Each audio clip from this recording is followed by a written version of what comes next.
delivered on the dotted line. Philadelphia, freedom ring, and patriotic voices sing. Red, white, blue, never give up. You represent America! Hoping and praying for a brighter day. I listen to my heart and I obey. How can I see it any other way? I'm looking at life with my own eyes.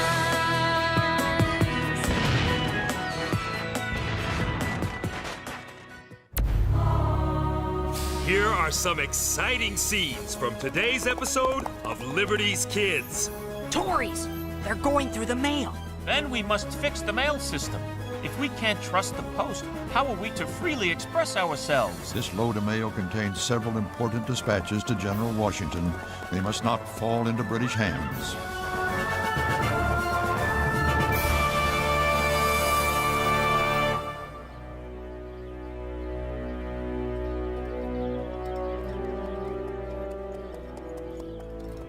Dearest Sarah, you wrote that you would send a letter to me every day, yet I have not received one in ages. I pray that you are well. I have not heard from your father either, but I know mail service to the Ohio frontier is non-existent. Now here is the message I most urgently wish you to receive. Please remain in Philadelphia. Now that war has broken out, that is the best way to ensure that our family will one day be happily and healthily reunited. Although I am comforted that your care is in the sure hands of Dr. Franklin. I do hope dearly to hear from you soon. Your loving mother.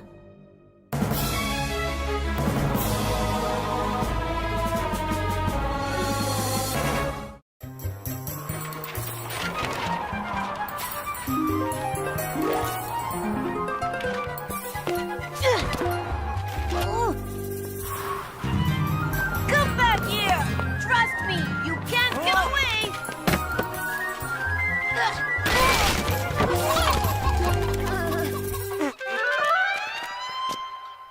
Whoever said no news is good news wasn't in the newspaper game.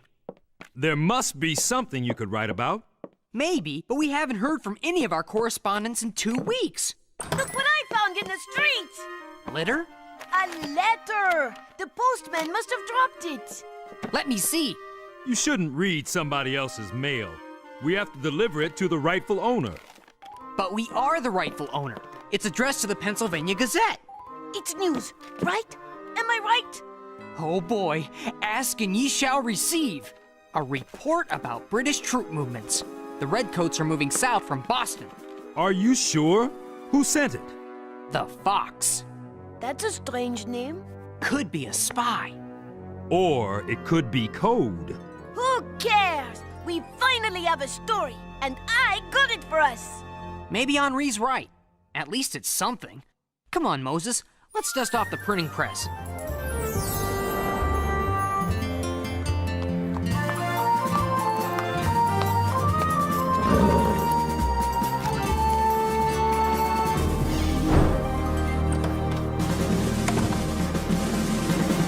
I'm looking for a Sarah Phillips.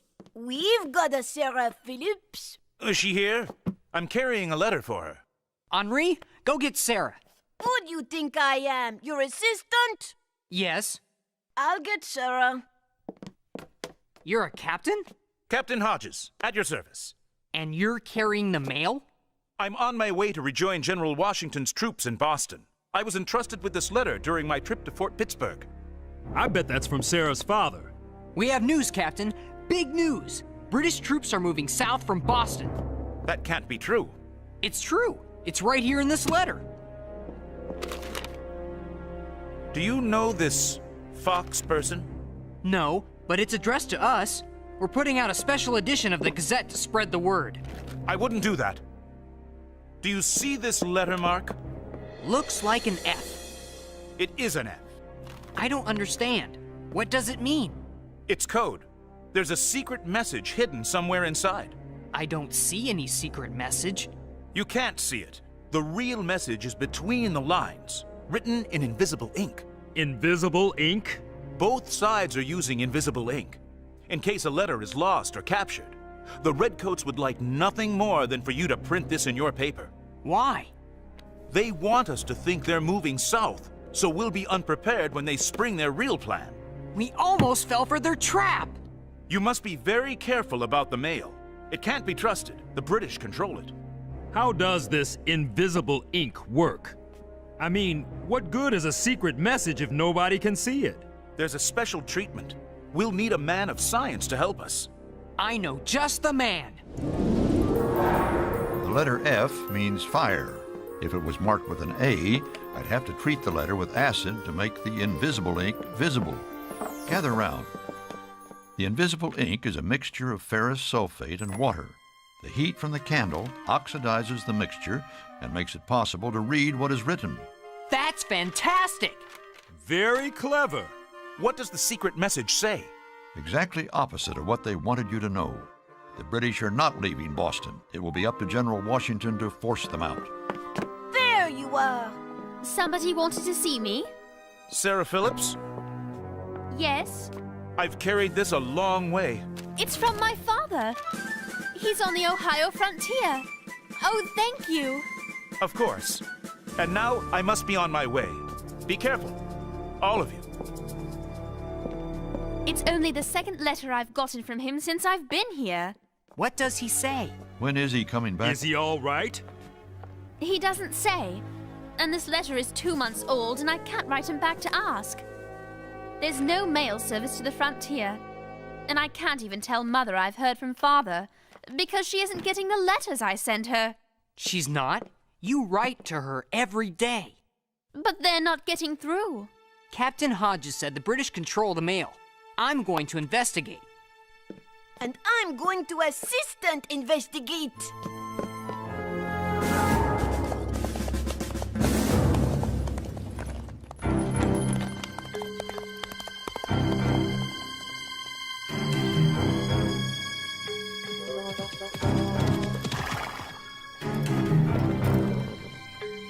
Tories!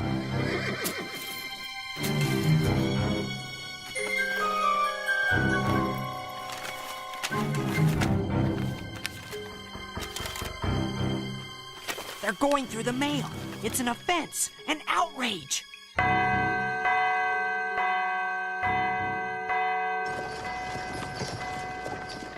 Ben, someone went through my mail. It's an offense, an outrage. Fences can be mended, Mr. Adams. My comments about Mr. Dickinson, as critical, even petty as they were never meant for publication.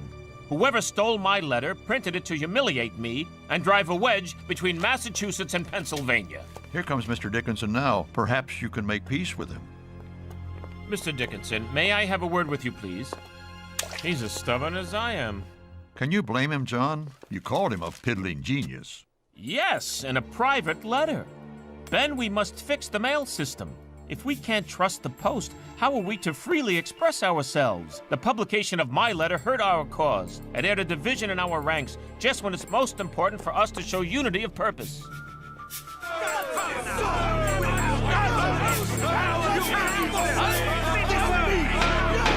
Order, gentlemen, order! A letter that I wrote to General James Warren was also intercepted. Stolen is a better word. Yes, stolen by the Tories and published in the Boston papers.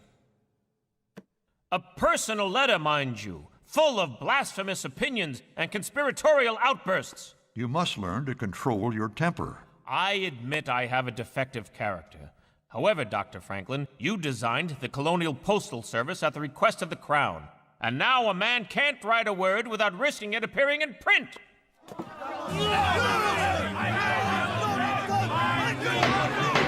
Order, gentlemen, order! Dr. Franklin, since you are the father of modern postal practices, I move you be appointed head of a committee to devise a new colonial postal service, independent of the British Crown. In the meantime, we mustn't use the royal postal system, unless you would be comfortable with King George himself reading what you've written. In the meantime, we have to find a way to get this load of mail through to New York. We can't spare another soldier. I'll take it. That's very brave of you, James, but it could be dangerous. I'll be careful. You'll have to be more than careful. Count on me, sir. I'm going to have to do just that. This load of mail contains several important dispatches to General Washington. They must not fall into British hands. I'm going too. It's not safe. But you're carrying a letter to my mother with news of father. I want to see with my own eyes that it gets on the mail boat for London. Besides, I'm twice the rider you are. You are not. And two. Are not. Sarah, if our colonial army possessed an ounce of your pluck, we'd have nothing to fear. We'll see who's twice the rider. I want you both to follow Route 1, the postal road connecting Philadelphia to New York, which I established 20 years ago as Royal Postmaster General. I set up a series of milestones that will lead you to New York. The milestones are placed at regular intervals all the way to Boston. My postal system was a model of efficiency, but that was before our current troubles.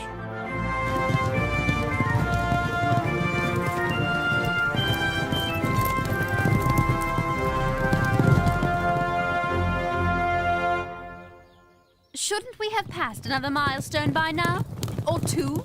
We're in New Jersey. Maybe they don't go this far. Dr. Franklin said he set them up all the way to Boston. Isn't that one? Oh no! Whoa. They're the ones who bribed the postman. They're Tories. They're waiting to intercept the mail. What are we going to do?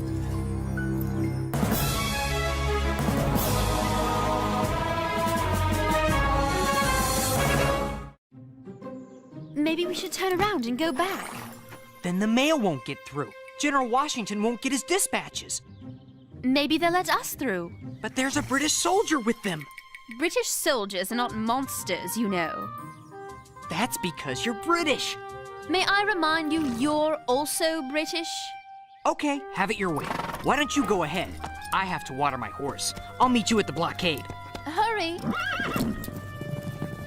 Whoa! Now, why would a pretty young lass such as yourself be out riding alone? Thank you, sir. You are most kind. I am not riding alone. My friend James is watering his horse. He'll be along. And what is the nature of the business that takes you to New York? Well, you see... here he comes. Whoa! Now that he's here, may we pass? I'd still like to know the nature of your business. We're visiting a sick friend. Sarah got a letter that was weeks old saying that a dear friend of ours may perish soon. We only hope we're not too late. Oh, well, in that case, please move along. We won't detain you further. Thank you, kind sir. Your servant, milady. That was a shameless taradiddle you told them about our perishing friend. I know. It was wrong. The truth would have done just as well. I was afraid to take the chance. James, you haven't got the mailbag. You think we would have made it through if I did? But where is it? Where they won't find it. James, what have you done with the mail? We'll sneak back for it when the sun goes down. You are shameless. Do you want your letter to get through or not?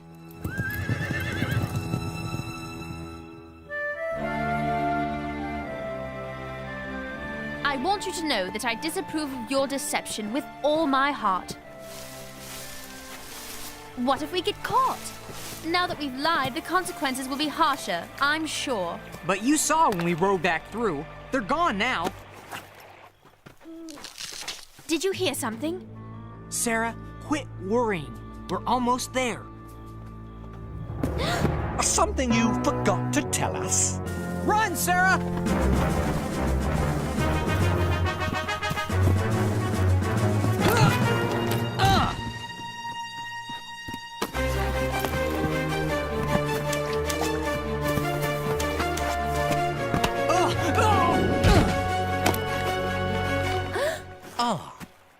What have we here? So, you've led your friends here! It's not much farther where we left the horses. Just keep running. I told you this would be trouble. We can't make it. We've got to. Keep on them! They've got a load of mail!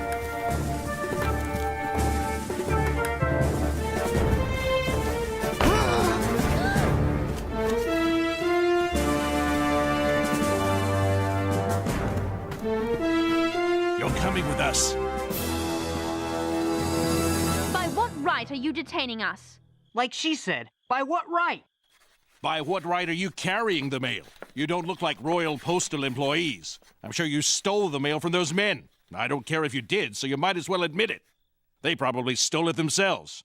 I purposely set off that gunpowder explosion to distract them so we could rescue the mail. Whose side are you on, anyway? We are volunteers. We're on the side of helpless colonists. So are we. And you prove it by stealing their mail? Have you ever heard of Dr. Benjamin Franklin? Who hasn't? We're carrying the mail for him. Have you some proof of that? I do. Dr. Franklin asked us to deliver these letters to New York. Well, this is Franklin's signature. So you are official couriers. That is a very different matter. Congress has asked Dr. Franklin to look into the possibility of forming an independent postal system for the colonies. Did everybody hear that? We're breaking away from the Royal Postal System! Wonderful! Mail, yes! You have no idea what good news that is. Those Tories wanted the mail. I'm sure they did. And may we ask who you are? You may, if you can keep a secret. I can. And you? Of course. We began some years ago as the New Jersey Committee of Correspondence. We were a volunteer organization dedicated to spreading news throughout the colonies. Our mission was to unite the colonies through better communication. We sent messages to the colonies about the British threat. We copied press reports and intelligence messages gathered from our spies, and we spread them throughout the colonies. Now we still work together, keeping tabs on Tory spies, like the men who tried to steal your mail. Then you'll let us carry our bag to New York? Let you? We'll help you. We'll supply an armed escort all the way to New York. You see, I told you my plan was a good one. But you could have gotten us in trouble. She's not kidding. The British would gladly imprison any one of us in this room for what we're doing. You two amaze me with your courage. You're too kind. He's right, Sarah. You showed some real bravery. Why not? I've got you to inspire me, even if I don't always approve of your tricks.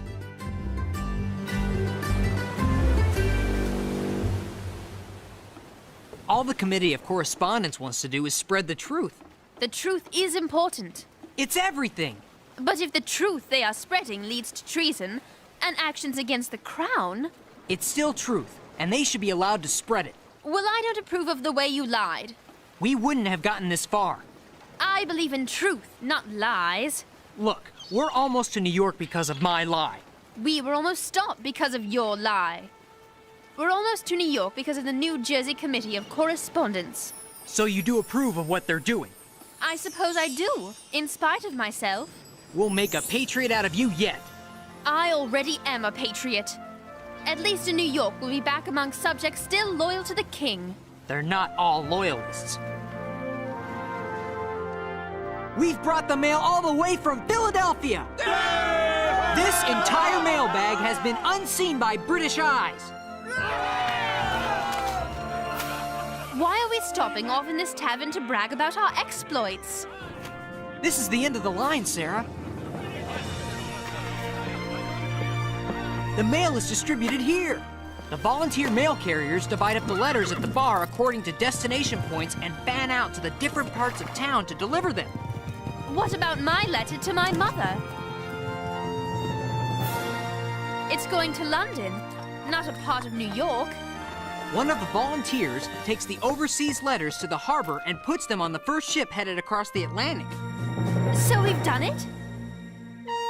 Yes! My mother will get her letter? She will, Sarah. You can count on it. James, I'm so happy I could kiss you. Sarah, please. I've suffered enough at the hands of the British.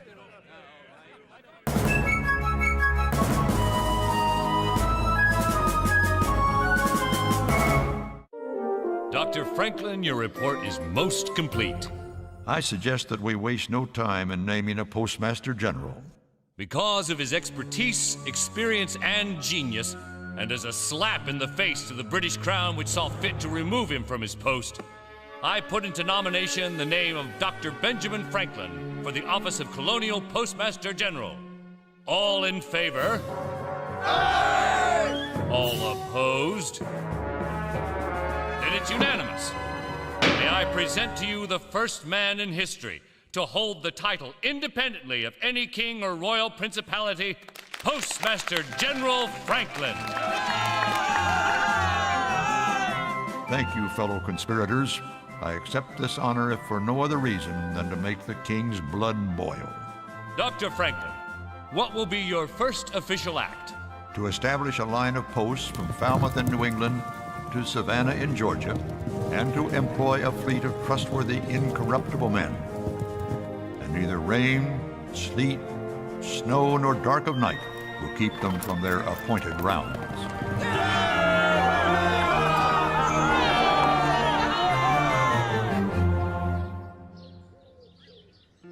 27 July 1775. Dearest Mother, I have read your last letter 30 times, which is one time for each day I waited for it. I am so relieved that you received my letter about Father. I am relieved that you received any letter from me at all. Thanks to James and Dr. Franklin, I have a new appreciation of the importance of the postal service and of communication in general.